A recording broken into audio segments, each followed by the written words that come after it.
Hey y'all, it's Trey with TreyMixes.com, back again. And today we're going to talk about mixing acoustics, which is a big deal these days. Pop music, everyone knows how to play acoustic guitar. That's a terrible start to a video. Let's try that again. Hey there everybody, this is Trey with TreyMixes.com, and I'm back with another mixing tutorial. And today we're going to talk about mixing acoustic guitars. And I'm going to show you where I'm kind of at with this static mix, just kind of setting up fader levels of all the instruments I've got on this project. And once I get kind of the instruments all set, then I start worrying about what needs to be mixed, because the static mix is supremely important.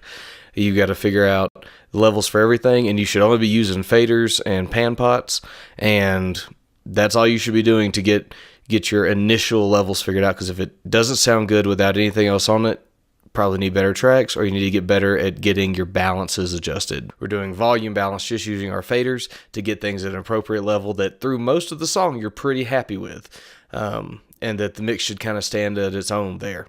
So that's where I had gotten here with this song. Let me turn off everything that I did to the acoustic. And the one thing that was really standing out to me that needed work was the acoustic guitar. There's only one guitar track on this whole song.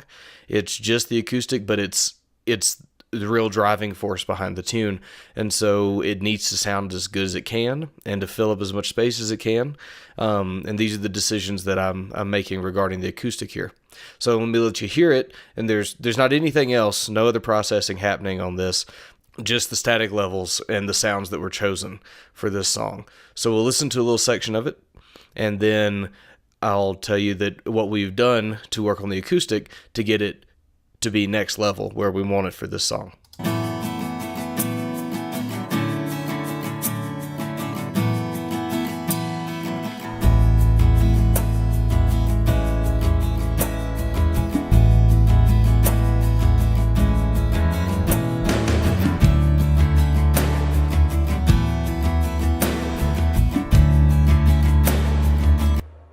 So that's kind of where a lot of these levels are. Now that listening back, I kind of want this snare to come down just a little bit, and the acoustic may be a little too soft, but not enough to worry with.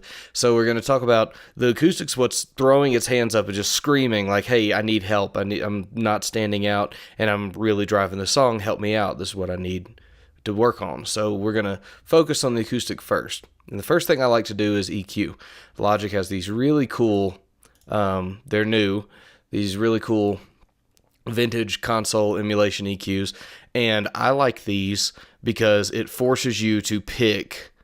It doesn't force, they adjust. You can adjust up and down, but it's nice because you get to start here, use your ears and not worry about what the graphs are telling you. Use your ears to start mixing as opposed to looking at frequency spectrums. So here, we're going to turn on this EQ, and I'm going to show you what I did.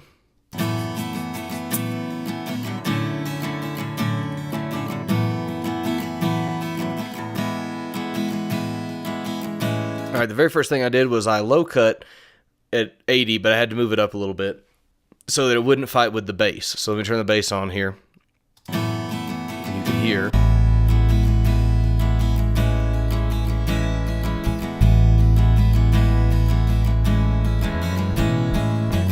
I want it out of the way as the bass is anchoring a lot of those frequencies in the low end, and I kind of want to cut those out below about 100 on the acoustic. Then I added a little shelf at about 110 to still give it some girth. So we'll hear what that sounds like.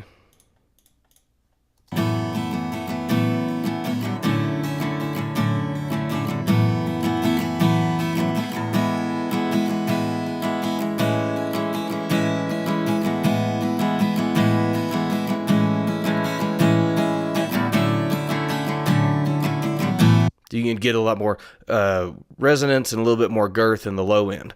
And I was hearing some boxiness, so I found that boxiness at around 300 or so. It sounded much better here taking 360 out than it did taking out 700. So we'll turn that on.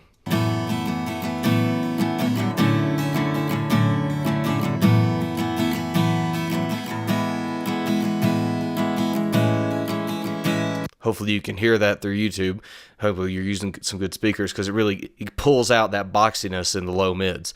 And then I shelved it a little up top, just a little bit, so that it would bring out some brightness in the acoustic.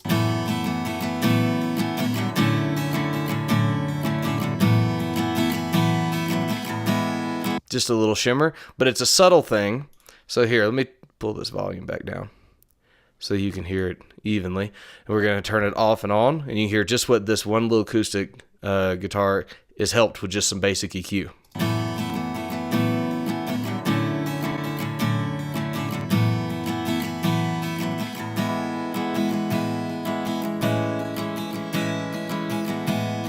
Much cleaner. Next, for the benefit of this, I'm going to turn this volume up a little bit because I notice it's probably recording a little low and I don't want to talk so loud you have to turn it down and not hear the guitar. Next, I heard some of these weird phasey type frequencies that hopefully you can hear in here.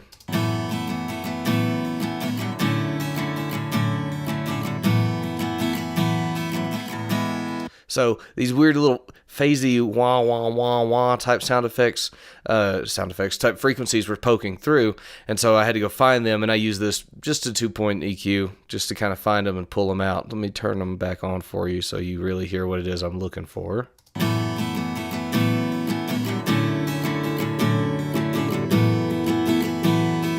Hear that really unpleasing type noise?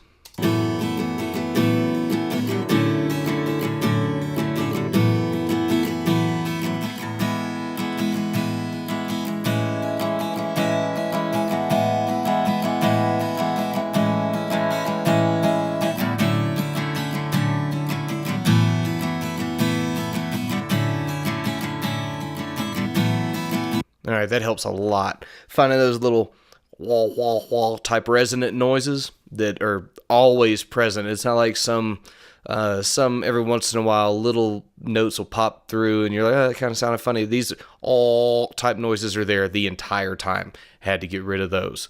Next is a compressor. This is just to catch peaks. I don't want, so we'll go to this really louder section here. And you'll see, you can see it in the waveform, how much louder dynamic it is.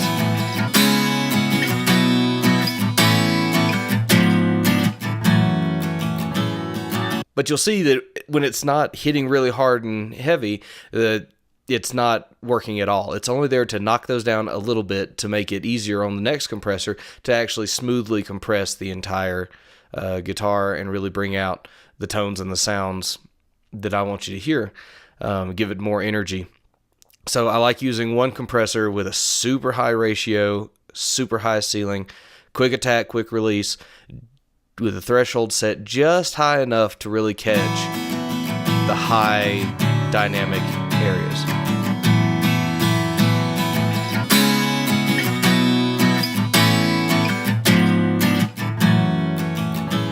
It's still pretty dynamic, not affecting it much, but just knocking down those peaks. All right, here's a Logic stock compressor that what I like to do, this is a trick that's been floating around the internet for a while that you could find. Joe Gilder espouses this technique for smooth overall compression. He learned it from somebody else. It's been taught, but this is a really great way to apply gentle compression across an entire track so that you're not out of control with it. What I like to do is first pull your threshold all the way down. Set your attack and release kind of where you like it. I like a little bit slower of attack, but tried it out here. 65 was good for this guitar. And that lets peaks through, so you still have dynamics, and a quicker release so it comes off and brings up the back end of these waveforms. And then you like to set your ratio all the way down and pull your threshold as down as it'll go. And then what we'll do is as we play, we will bring up, here we'll turn off the makeup gain too, we will turn up our ratio so that it starts compressing a little at a time until you find a sound that you're happy with. With the threshold being all the way down, that means if any compression becomes applied at all, it will apply across the entire track. As all audio will now be coming above the threshold as it's set to encompass everything. So, see, right now we're not doing anything. There's nothing is being applied. There's one-to-one is no compression. But we will start moving this up.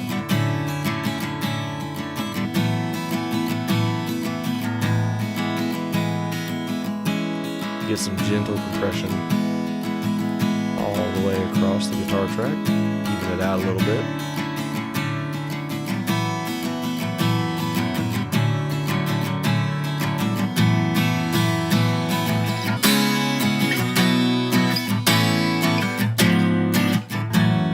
And see, since we put on our peak control compressor, it's not getting out of control with this next level of compression. But we are getting about 4 decibels worth of gain knocked off all across the board. So we'll add that back in to really bring up and level out our track.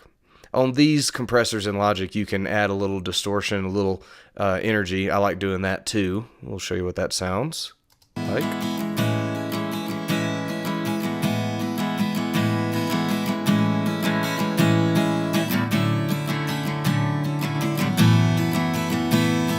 I think that really brings out some energy in it.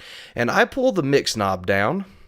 We'll go back to 100%. But any compressor that has a mix knob on it allows for parallel compression without setting up a separate chain, because you're mixing a compressed signal with an uncompressed signal. So we'll go to full compression so you can hear it. And then I'm going to back it down because I want some more, just a little bit more dynamics to pop through, even though we're controlling it somewhat with a compressor.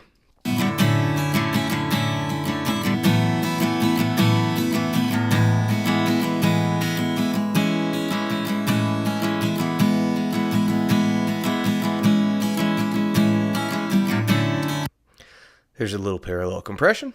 And you want to kind of make sure your output and your input are the same, so you're not judging based on volume changes, because humans, if it's louder, it sounds better.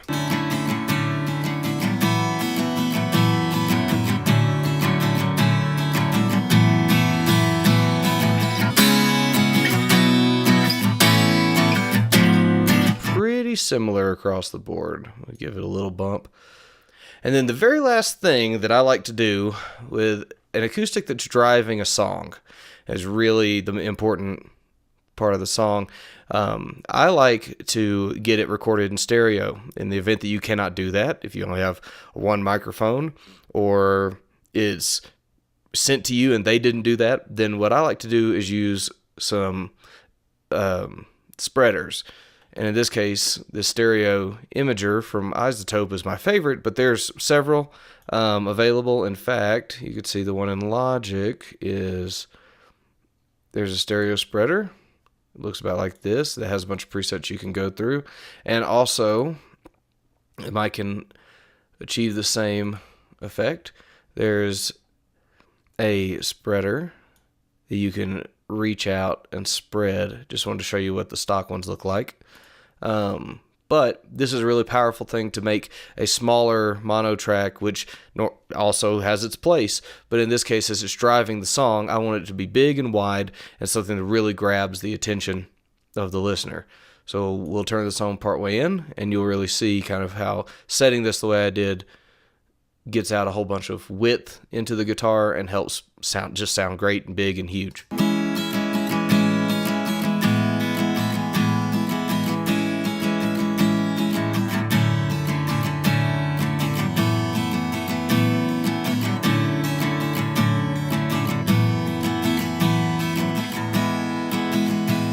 And that's huge in a mix where you want that guitar to really just spread out and take over a whole lot of the stereo field. So I'll take this out of solo. All of when I was mixing it, don't ever make these mix adjustments in solo. Don't just you mix listening to an entire track. But I wanted to break it down for you, focus just on how it affected the guitar sound. So when making adjustments, make sure you're doing that in the mix and not listening in solo, because no one's going to listen to the song in solo. They're going to listen to the entire song.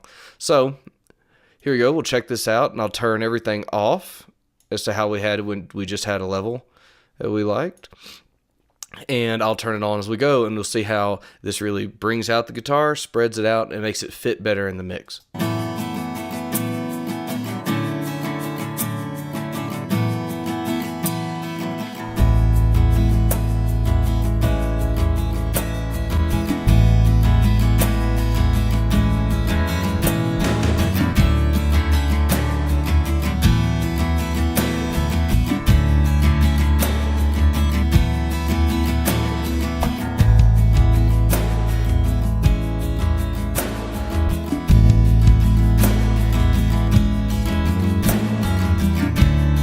Yeah, world of difference, just with a couple of little moves. Little EQ here, not a ton anywhere, just affecting a couple of places. Another EQ just to surgically remove some bad spots. A compressor to just catch the peaks. And another compressor in series to really apply some smooth compression across the entire guitar. And then some spreading. This is just some things that I did. By no means is what I do law or a requirement. This is just how I like to approach mixing acoustics to get the sound right and to help find its place in the song. So hopefully you found any of this interesting and helpful. Head back over to TreyMixes.com and sign up for the mailing list for updates, information, notifications when these videos will come out. Get your free exclusive ebook discussing saturation and how it can help you improve your mixes, get a warmer sound, more excitement out of tracks. And thank you very much for watching. Click subscribe, click the notification button so you'll see these. They come out at least once a week. And until next time, have a wonderful day.